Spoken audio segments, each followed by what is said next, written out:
Avant de plonger dans cette histoire incroyable, pensez à vous abonner à la chaîne et à activer la cloche. Ici, chaque récit a quelque chose à dire, et vous ne voudrez pas en manquer un seul. La pluie tombait drue sur les rues de la ville, transformant les pavés en miroirs brillants. Cendrillon, trempé jusqu'aux os, pressait le pas. Ses sandales étaient couvertes de boue et sa robe simple, devenue presque transparente sous l'averse, collait à sa peau. Depuis la mort de ses parents, sa vie n'avait été qu'une succession de corvées et d'humiliations. Sa belle-mère et ses demi-sœurs l'avaient réduite à un rôle de servante, et chaque jour semblait un combat pour survivre sans perdre son courage. Pourtant, malgré la fatigue et les épreuves, Cendrillon avançait avec détermination. Elle ne se plaignait jamais, mais ses yeux brillaient d'une intelligence et d'une force intérieure que personne ne remarquait. Elle savait que sa vie devait changer, même si elle ignorait comment. Alors qu'elle tournait au coin d'une rue étroite, un cri perça le tumulte de la pluie et du tonnerre. Quelques mètres plus loin, un véhicule de luxe avait dérapé et fonçait droit sur un passant. Sans réfléchir, Cendrillon bondit. Elle attrapa le bras de l'homme et le tira sur le trottoir juste à temps. Le choc fit trembler le sol et le véhicule s'arrêta dans un crissement de pneus et une explosion de pluie. Le cœur battant à tout rompre, elle releva la tête. L'homme qu'elle venait de sauver était Alexander Blackwell, CEO d'une des plus grandes entreprises du pays, connu pour son charisme, son pouvoir et son prestige.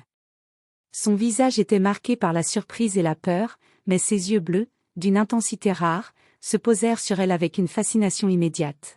« Vous m'avez sauvé. » balbutia-t-il, encore haletant. « Je fais juste ce que je pouvais. » répondit Cendrillon, la voix tremblante, ses mains encore humides et sales de la terre et du bitume. Elle s'éloigna pour reprendre son souffle, mais Alexander l'attrapa doucement par le bras. Un silence s'installa, lourd de tension et d'émotion. « Épouse-moi, et ne fuis pas, » dit-il, ses mots sortant comme une évidence, presque instinctif. Cendrillon recula, choquée. Ses yeux s'écarquillèrent. Jamais elle n'avait entendu une déclaration aussi directe, aussi inattendue, et pourtant, il y avait dans son regard une sincérité, une admiration pure qu'aucun autre humain ne lui avait jamais montrée. « Monsieur, je ne suis qu'une servante. » balbutia-t-elle, le cœur battant à tout rompre. « Peu importe votre passé. Peu importe ce que les autres pensent. Vous avez sauvé ma vie, et cela ne s'oublie pas. » À ce moment précis, sous la pluie battante, entre les éclairs et le fracas de la ville, un lien unique se forma entre eux, un mélange de gratitude, d'admiration et d'attirance irrésistible. Cendrillon ne le savait pas encore, mais cet instant venait de changer sa vie à jamais. Le lendemain matin, Cendrillon se réveilla avec le souvenir encore vif de la pluie, du fracas de la voiture et surtout des yeux d'Alexander posés sur elle. Elle tremblait en repensant à ces mots, « Épouse-moi, et ne fuis pas », était-ce un rêve, ou la réalité? Elle n'en savait rien, mais quelque chose en elle refusait d'oublier cette rencontre. Pendant qu'elle préparait le petit déjeuner pour sa belle-mère et ses demi-sœurs, elle remarqua qu'elle semblait étrangement silencieuse. Peut-être avait-elle deviné qu'un événement étrange s'était produit la veille. Pourtant, Cendrillon savait qu'elle devait rester prudente, leur jalousie pouvait être dangereuse. Soudain, une limousine noire s'arrêta devant la maison. Le cœur de Cendrillon s'emballa.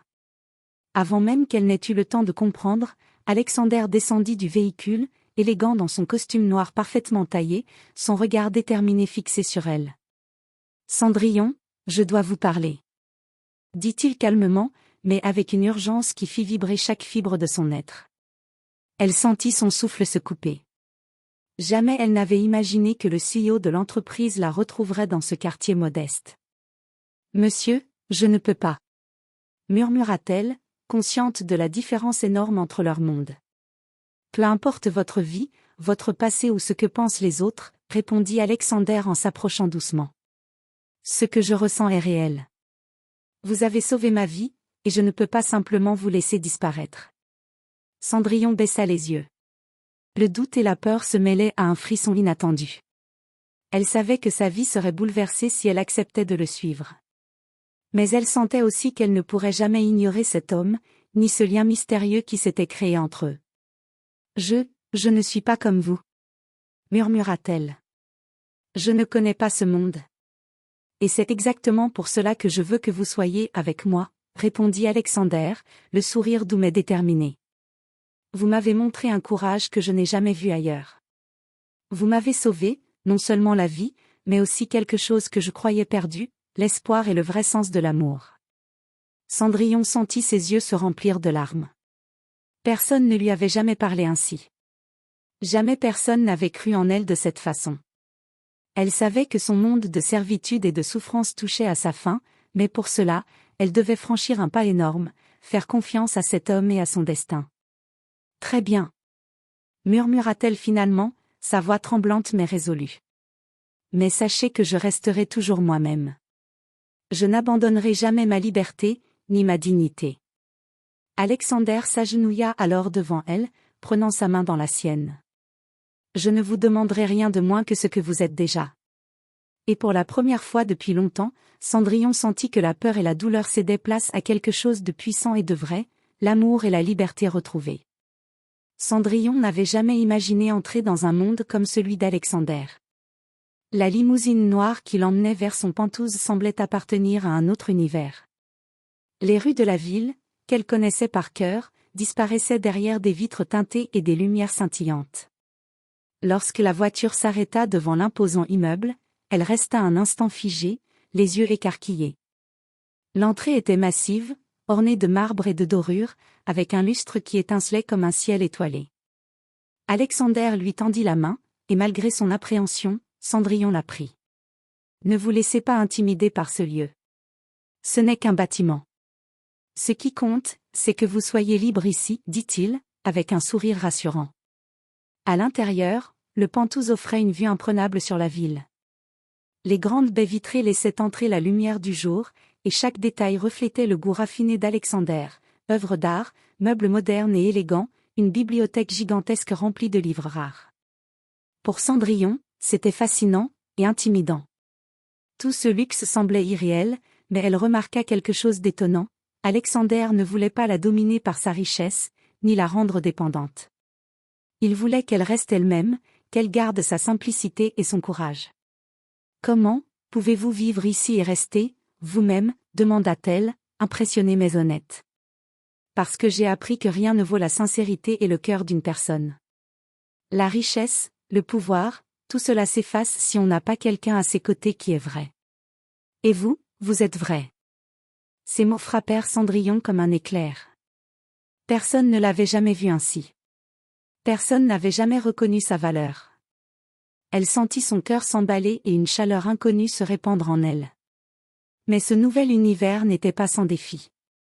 Alexander la présenta à son entourage, assistants, collègues et amis influents. Tous étaient intrigués par cette jeune femme simple et élégante, qui venait d'un monde totalement différent. Certains la regardaient avec curiosité, d'autres avec scepticisme, et quelques-uns avec une pointe de jalousie. Cendrillon sentit le poids des regards, mais elle se rappela les mots d'Alexander, « Restez vous-même ». Elle sourit timidement, et peu à peu, elle s'adapta à ce monde inconnu, découvrant que sa force résidait non pas dans ce qu'elle possédait, mais dans ce qu'elle était. Plus tard dans la soirée, Alexander l'emmena sur le balcon, où la ville s'étendait à perte de vue. La lumière des lampadaires dessinait des chemins dorés dans l'obscurité. « Vous voyez tout cela ?» demanda-t-il. « Mais rien de tout cela n'a de valeur comparée à ce que je ressens pour vous. » Cendrillon baissa les yeux, sentant ses joues rougir. La réalité de leur lien devenait impossible à nier. Pourtant, au fond d'elle-même, une question persistait. Pourrait-elle vraiment appartenir à ce monde sans perdre son identité ? « Je veux essayer. » murmura-t-elle enfin. « Alors essayons ensemble, » répondit Alexander, serrant doucement sa main. Et à cet instant, entre les lumières scintillantes de la ville et le vent qui caressait leur visage, Cendrillon comprit que sa vie venait de prendre un tournant irréversible. Elle avait choisi de suivre son cœur, même si le chemin serait semé d'embûches. Les jours passèrent et Cendrillon découvrit peu à peu la vie dans le monde d'Alexander. Les dîners somptueux, les soirées élégantes et les rencontres avec des personnalités influentes étaient fascinants, mais ils venaient avec leur lot de défis. Dès sa première réception dans le Penthouse d'Alexander, Cendrillon sentit les regards scrutateurs. Certains invitaient la dévisager avec étonnement, une jeune femme modeste et simple au milieu de personnes vêtues de soie et de bijoux étincelants. D'autres murmuraient des commentaires sarcastiques sur son apparence. « Alexander, qui est cette ?» commença une femme aux yeux froids et à l'écharpe de fourrure. « C'est Cendrillon », répondit Alexander fermement. « Et elle est la personne la plus courageuse et la plus vraie que je connaisse. » Le regard d'Alexander la rassura, mais Cendrillon sentit son cœur battre plus fort. Elle savait que s'adapter à ce monde serait plus difficile qu'elle ne l'avait imaginé. Pourtant, elle décida de rester elle-même, de ne jamais laisser personne la rabaisser. Quelques semaines plus tard, sa belle-mère et ses demi-sœurs, apprenant que Cendrillon fréquentait un homme puissant et influent, tentèrent de la déstabiliser. Elles envoyèrent des messages humiliants et organisèrent des situations pour la discréditer. Mais à chaque fois, Alexander intervenait avec calme et fermeté. Peu importe ce que disent les autres.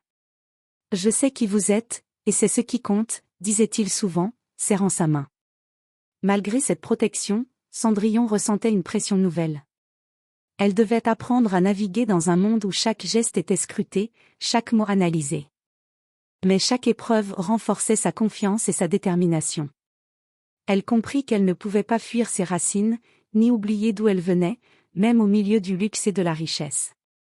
Un soir, alors qu'ils étaient seuls sur le balcon, la ville s'étendait à leurs pieds, illuminée comme un océan d'étoiles.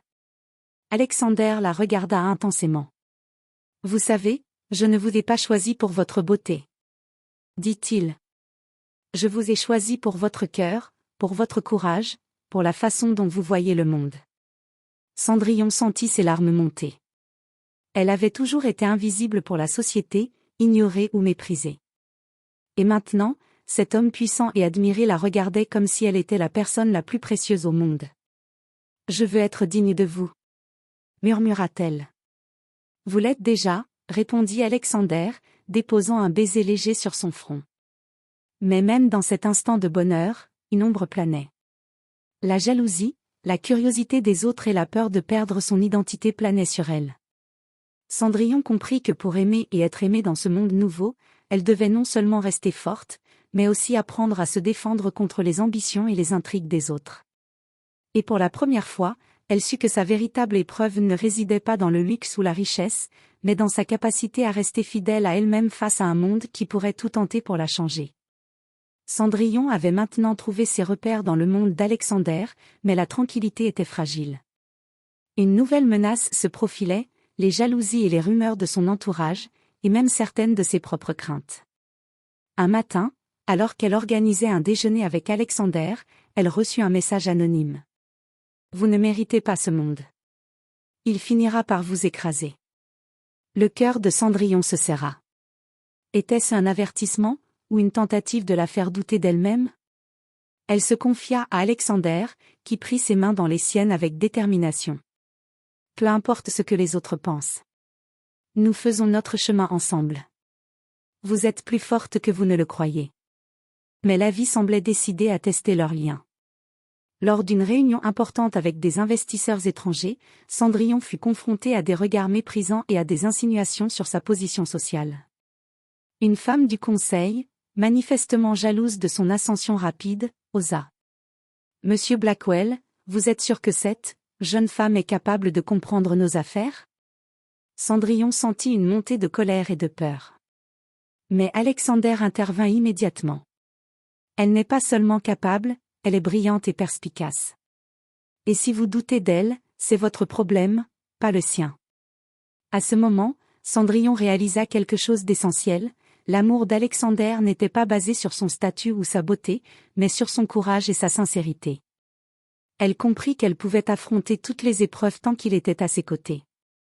Plus tard dans la soirée, alors qu'il marchait seul dans un parc éclairé par les lampadaires, Alexander la regarda avec intensité.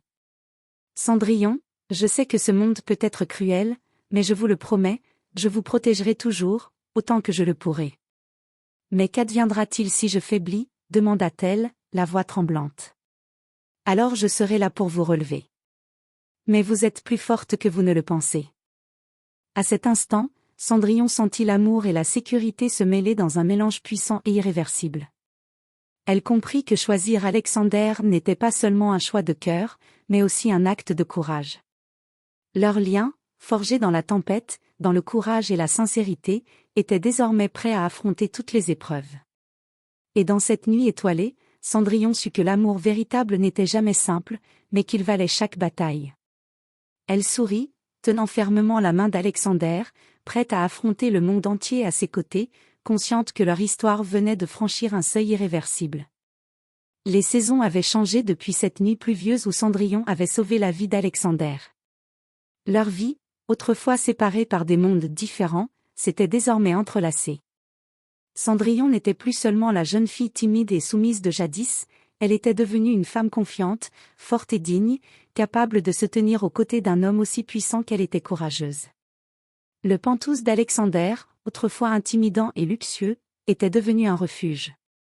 Chaque objet racontait désormais une histoire partagée, des rires, des confidences et des batailles surmontées ensemble. Cendrillon et Alexander avaient appris à se soutenir mutuellement, à respecter leurs différences et à affronter les obstacles main dans la main. Ce matin-là, Alexander l'attendait dans le jardin privé du Penthouse, un bouquet de fleurs sauvages à la main, symbole de leur histoire commencée dans la simplicité et la sincérité. « Cendrillon » dit-il avec un sourire tendre, « ces mois passés à vos côtés m'ont appris que le vrai luxe n'est pas dans ce que l'on possède, mais dans la force et la beauté de l'âme de quelqu'un. » Cendrillon, les yeux brillants, sentit son cœur battre plus fort.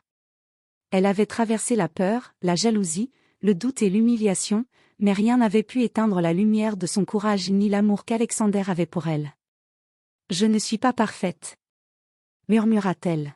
« Et je ne veux pas que vous le soyez, » répondit-il en prenant ses mains dans les siennes. « Je vous aime pour tout ce que vous êtes, et pour tout ce que vous devenez. » À ces mots, Cendrillon sut que tout ce qu'elle avait vécu, les privations, les épreuves, les défis avaient conduit à ce moment précis. Elle s'avança, rapprocha son visage du sien et murmura. « Alors, faisons de ce moment notre éternité. » Leurs lèvres se rejoignirent dans un baiser doux et passionné, scellant leur engagement et leur amour, forgés dans la tempête mais désormais invincibles. Autour d'eux, la ville continuait de briller, comme un miroir de leur bonheur retrouvé. Cendrillon et Alexander avaient prouvé que l'amour véritable n'était pas seulement un rêve, mais un choix courageux, fait de confiance, de respect et de fidélité à soi-même. Et tandis qu'ils se tenaient là, main dans la main, il n'y avait plus de peur, plus de doute, seulement la certitude que leur amour triompherait de tous les obstacles, pour toujours.